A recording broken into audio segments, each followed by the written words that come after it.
मानखुर्द के PMGP colony में शिवसेना की प्रचार सभा में सांसद राहुल शेवाले के जोरदार भाषण ने शिव सैनिकों का जोश दुगना कर दिया। राहुल शेवाले ने बीजेपी की जमकर खिंचाई करते हुए कहा कि किरीट सोमैया की हरकत से बीजेपी का असली चेहरा सामने आया है। शिवसेना की इस प्रचार सभा में मानखुर्द व आसपास के वार्ड की तीनों महिला उम्मीदवार मौजूद थीं। भीड़ देखकर मानखुर्द में शिवसेना की ताकत का अंदाजा लगाया जा सकता है। किरीट सोमैया कल रंगे हाथ सभी वहाँ की जनता ने उनको पकड़ा था। वहाँ पे पैसे बांट रहे थे, साड़ी बांट रहे थे, लेकिन दुर्भाग्य से पुलिस के ऊपर और इलेक्शन के सभी कर्मचारी हैं उनके ऊपर राज्य सरकार का दबाव है और उस दबाव की वजह से जो वहाँ पे एफआईआर लॉन्च करना चाहिए था वो एफआईआर लॉन्च किया गया नहीं है।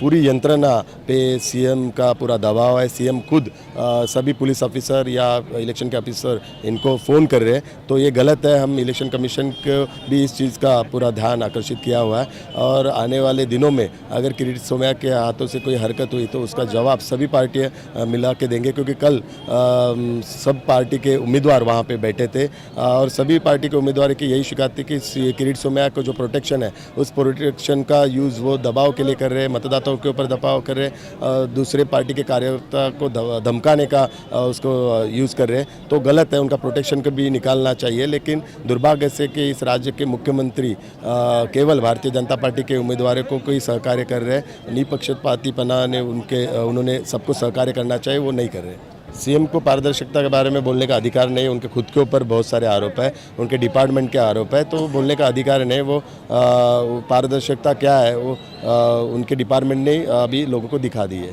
मानखुर्द के लोगों की वजह से मैं नगर सेवक हुआ, बाद में स्थायी समिति अध्यक्ष हुआ और अभी सांसद हूँ। तो सांसद पद का जो मुझे बहुमान मिला है वो मानखुर्द के सभी नागरिकों की वजह से मिला है। मानखुर्द के नागरिकों ने मुझ पर विश्वास नहीं दिखाते थे, तो आज मैं सांसद के नाते यहाँ पे खड़ा नहीं रहता तो मुझे ये जो सभी पूरा सम्मान मिला है वो मानखुर्द के नगर के सभी नगरवासियों को मैं समर्पित करता हूँ। विकासाचे मुद्दे पुढे घेऊन पाण्याचा प्रश्न आहे, इथे शौचालयाचा प्रश्न आहे, संपूर्ण स्लम एरिया असल्यामुळे तिथे मैदान नाही आहे, आरोग्य केंद्र नाही आहे,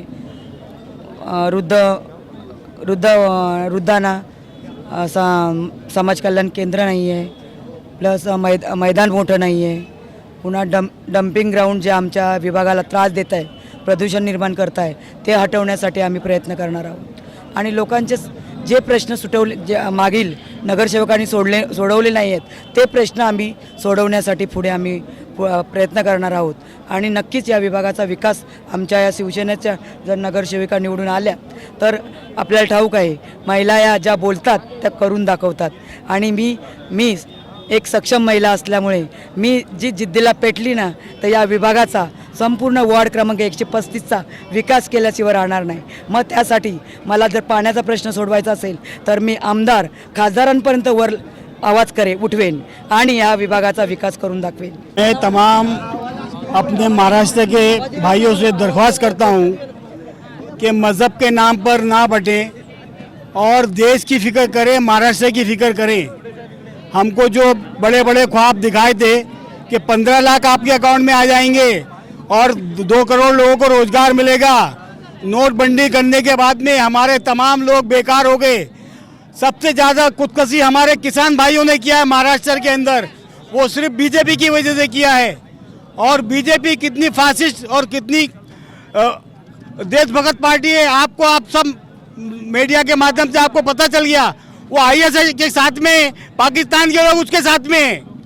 आप बिल्कुल भी भरोसा मत करो और मैं शिवसेना के और उद्धव जी से मैं दरख्वास्त करूंगा कि ये युति को तोड़ो। इस युति को बनने के बाद में महाराष्ट्र 10 साल पीछे चला गया है और हमारा महाराष्ट्र का सारा कारोबार सौराष्ट्र गुजरात की तरफ चला गया है। और शिवसेना के अंदर कोई भेदभाव नहीं है, कोई हिंदू नहीं, कोई मुसलमान नहीं है, कोई लड़ाई झगड़ा नहीं है। शिवसेना हमारा कारोबार जो हमारा बंद हो गया है मटन का कारोबार, शिवसेना महाराष्ट्र में आने के बाद में कारोबार चालू करेगी। कैमरामैन आनंद गौड़ के साथ राज पांडे, CNN न्यूज़, मुंबई।